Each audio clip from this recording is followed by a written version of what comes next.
company, always on the run, a destiny, oh, it's the rising sun.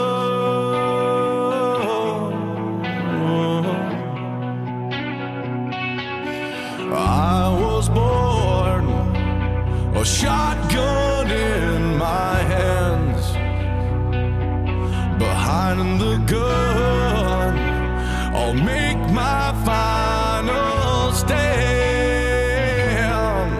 Yeah, and that's why they call me Bad Company. I'd like to welcome everyone digging in Texas in this new series, Trash or Treasure. Joining me is a good friend of mine, Peter Ells from South Carolina. You may have seen him on his YouTube channel, Digging South Carolina. Now, Pete and I have come together to help you identify some of the artifacts and things you've dug. Also, let everyone know that even though we're relic hunters, we want to make sure that everybody gets something out of this. So, even though we're relic hunters, we're not just going to focus on Civil War, Revolutionary War, anything like that. So, we're going to cover from the beginning of time all the way, let's say, 1940 to 1950. We want to make sure that everyone gets something from this. I also want to give a big shout out to Chris Ryman from Virginia, sending me the hat and the banner hanging up back here on the wall. We appreciate it, buddy. So everybody prop your feet up, kick back, and join us on this new series of Trash or Treasure. So in this episode, I'm going to include a couple of things from the Victoria era, and we're going to start with this one right here.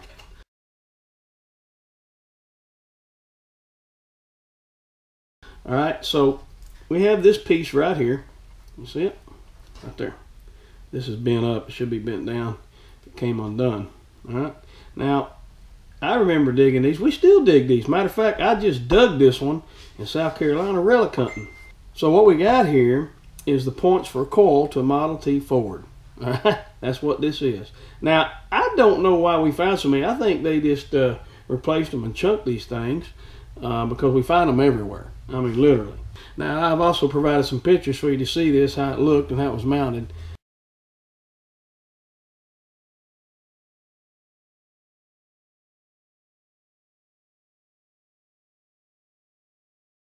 And so if you dig this, now you know what it is.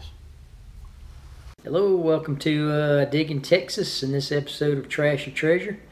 I'm hooking up with Larry to identify artifacts for folks that sometimes they just don't know what they pulled out of the ground. And we hope this series is going to be educational for you folks. So stay tuned. I'll be right back. He's had his turn and I'm fixing to get mine. Alright, the first thing I'm going to show you folks today is something that's a nuisance to relic hunters. And maybe you coin hunters run across them in places where they're a nuisance too. But what I'm talking about is the classic shotgun shell. Yep, the old shotgun shell. Only thing different about this one, this is not your ordinary shotgun shell. Do y'all notice something about this one? See that pin fire on there? These were made by a company called Ely's in London, England. And if you come across one of these, I don't care where you're metal detecting at, I want you to know that you're in an old spot. These things right here, these pin fire shotgun shells, they were actually popular in the 1850s. And they started phasing them out actually in the early 1860s, like 61, 62. They pretty much quit using them. They went to big brass cartridges. And so if you find one of these, you know you're an old site, at least 1850s. So that's what that is. It's a Civil War period pinfire shotgun shell. And I got a picture to show you how it went into the shotgun.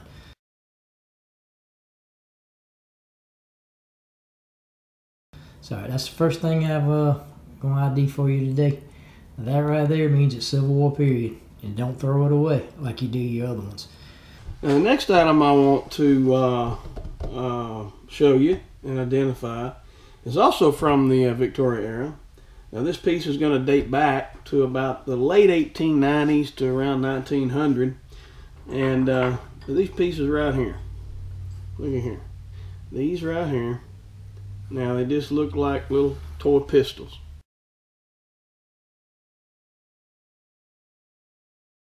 Right there. Alright. And you'll notice that they're made of metal.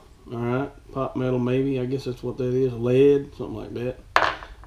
They got a hole here, and looks like got a little hole there. Now what we got here are some of the first ever water pistols. Okay, and what these suckers had on them was a rubber bulb.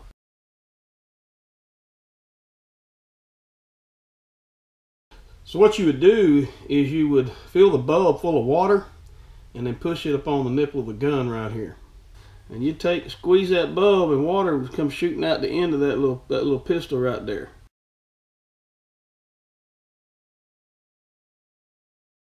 All right. Now these are also classified depression toys, stuff like that. I remember digging these. I had no idea when I first dug them what they were, and they come in all sizes. A little bitty one, it's a big one. But they'll date late 1800s, around 1890, probably 7, 8, and all the way up. They use about 1930, stuff like that. But this was their water pistols back then.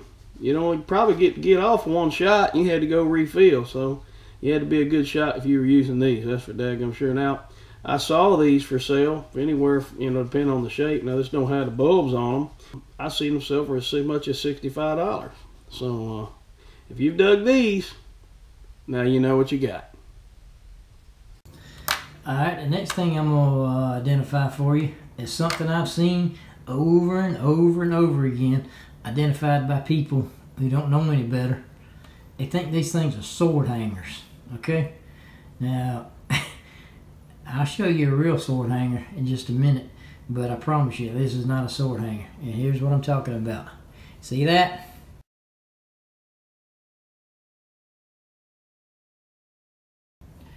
That, my friends, is not a sword hanger. I got a picture of what this is. This is a horse tack. It went on the harness. And I got a picture of the rig. I'll show you in just a second to show you where these things went.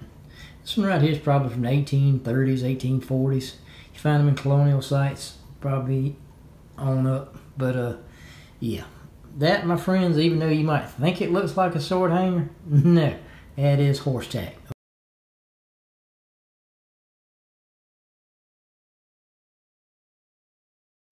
Alright, I want to show you the difference between this horse tack and this a sword hanger.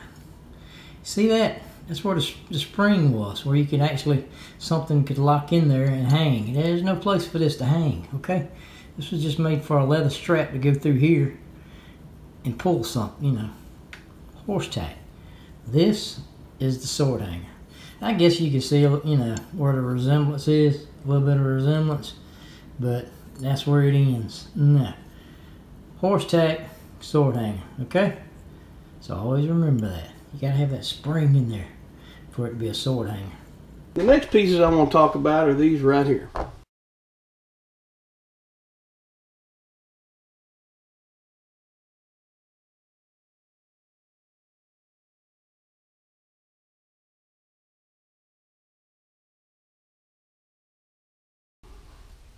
Now, believe it or not,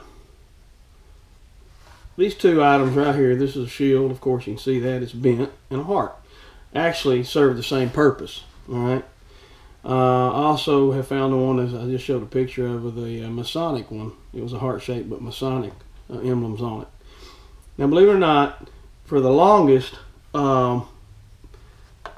this piece right here, people have been trying to figure out what these are.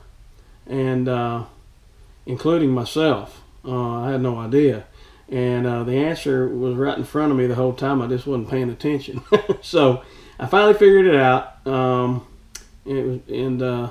buddy Ron dug one of these on one of my hunts up in Connecticut. And his is absolutely perfect. I've thrown a picture up there for you to see. Mine's not quite so perfect. I dug mine in South Carolina. So these were used all over the country, not by one specific military unit or anything like that. As a matter of fact, these aren't really and truly military. So what we have here are patent 1850 C. Benedict suspender buckles or suspender clips.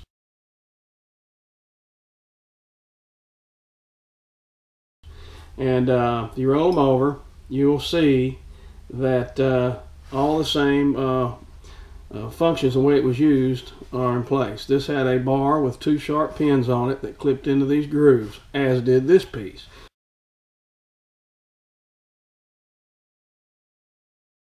It had the bar, which mine's broke, but I have pictures for you to see what I'm talking about. It had the 2 sharp pins that locked in these grooves as well. It has a grommet, and this had a grommet, but it's broke, okay? So I can't believe I didn't know what this was, because I actually have one of these with the sharp prongs on it, and I guess because my Shield didn't have it, I just didn't catch on. But anyhow, that's what they are. They patented in 1850. Not necessarily military. We do find them in military camps, but if you do, they're used by both. I would reckon. So if you dig one of these shields right here, and it's got them grooves right here, and it had the double pin. Oops, it had the double pin on it right here. Now you know what you got. Isn't that cool? All right. All right, this next artifact I'm getting ready to show you. You could find it coin hunting in an old home site. I can see that. Or you could find it relic hunting, like I found this one. And I found this one here in South Carolina in a Confederate campsite. Alright, see that? It's a patriotic shield. It's got that bar with a hole in it coming out in the front. And in the back, it's got a screw on it. So what was that screw for, you see? Alright, that was to screw into the musical instrument. Yep. I know some people might think these were like drum tensioners, you know, tighten down the drum or whatever. I remember a long time ago I used to think that. But I got a picture of one exactly like this on the musical instrument. And I'm going to show it to you after I explain to you what this is. This thing right here screwed into the side of the banjo.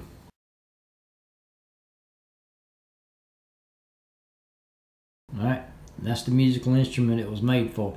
This is called a banjo head tensioner. You know, what's the purpose of that, you see? Alright, like I say, they still use these on banjos today. And the reason they got these on banjos is because after a little while playing the banjo, get a little age on it, and starts to wear a little bit. Doesn't sound as good as it did when you first bought it. So what this does, you can tighten that head of that banjo and make it sound nice and bright like it did when it was brand new. So that's the purpose of these things. So you might get a different design. Heck, you get one. I've seen some with eagles on them.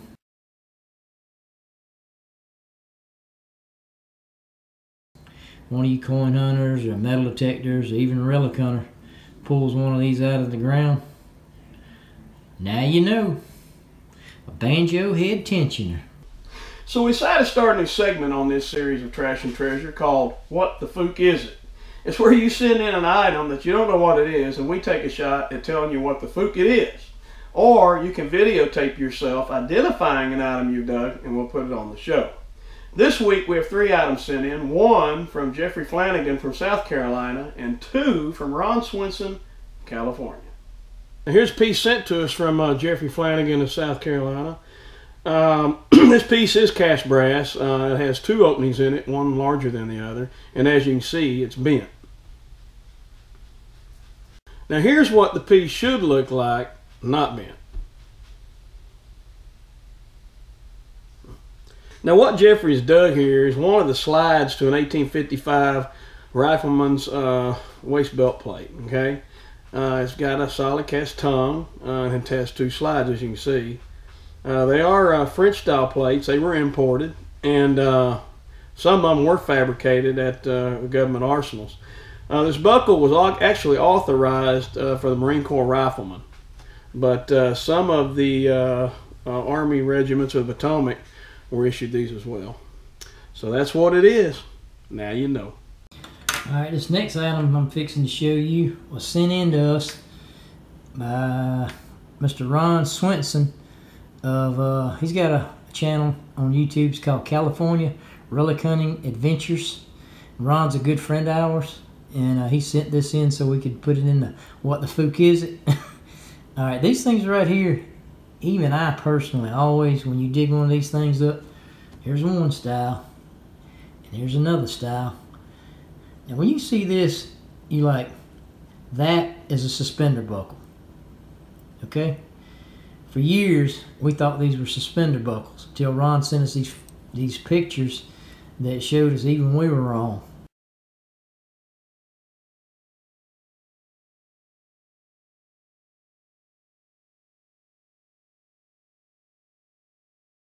These are not suspender buckles, okay? A lot of times these things have Paris and dates on them and stuff like that. I know this one's always got 1855 patent on it. And we find these in old sites. A lot of Civil War camps have them in them. Just old home sites I have them in them too. But believe it or not, look at the pictures. These tightened a person's vest, okay? They had a little strap going around with these things like that, and you just pull it through like that and tighten the vest. That's what these are. These are vest tighteners. Okay? Not suspender buckles, but vest tighteners. I think I've seen them on pants too. But more commonly on a soldier's or a person's vest. Now you know what the real purpose of these things are. And they're not suspender buckles, okay? Take a look at these pictures, you'll see what I'm talking about.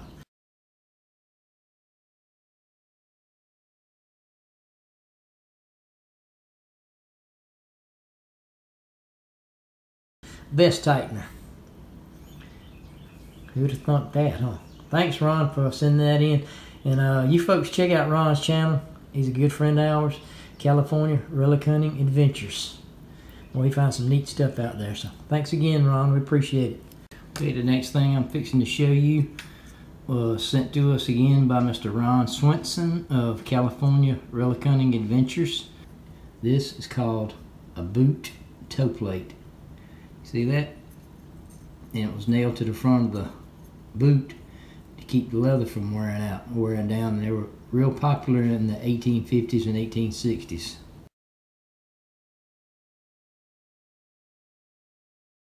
Like I say, we find them in Civil War sites all the time. So, yeah, he sent it in for this episode of What the Fook Is It? Well, you're going to see how the fook they used it.